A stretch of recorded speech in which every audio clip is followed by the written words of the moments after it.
प्राचीन काल की बात है। एक छोटे से गांव में एक गरीब ब्राह्मण रहते थे। उनका नाम था भक्ति। भक्ति भगवान शिव के परम भक्त थे और प्रतिदिन उनकी पूजा अर्चना करते थे।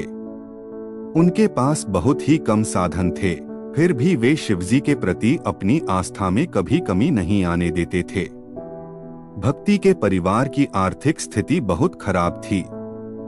एक दिन भक्ति ने भगवान शिव से प्रार्थना की, हे महादेव, कृपया मेरी सहायता करें, मेरे परिवार की स्थिति बहुत दयनीय है।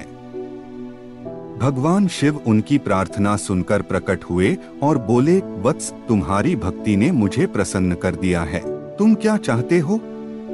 भक्ति ने कहा, प्रभु, मेरे परिवार के लिए कुछ धन की व्यवस्था हो जाए ताकि हम सभी सुखी रह सकें। शिवजी ने एक स्वर्ण मुद्राओं से भरा घड़ा दिया और कहा, इसे लेकर जाओ और अपनी आवश्यकता अनुसार इसका उपयोग करो। भक्ति ने घड़ा लेकर अपने घर आ गए और अपने परिवार को इसकी सूचना दी। लेकिन उन्होंने घड़े को एक कोने में रख दिया और सोचा, भगवान शिव ने मुझे ये घड़ा दिया है, मैं इसका उपयोग केवल अत्यंत आवश्यक समय में ही करूंगा। समय बीतता गया। भक्ति और उनका परिवार अपने परिश्रम से अपनी जीविका चलाते रहे।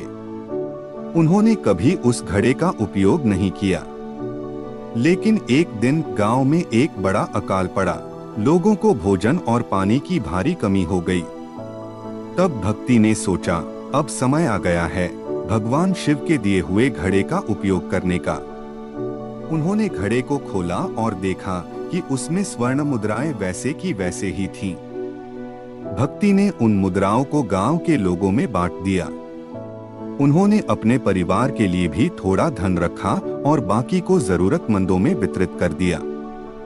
गांव के लोग बहुत खुश हुए और भक्ति की प्रशंसा करने लगे। जब भगवान शिव ने देखा कि भक्ति ने धन का सही उपयोग किया है, तो वे फिर से प्रकट हुए और बोले, वत्स, तुमने धन का सही उपयोग किया है।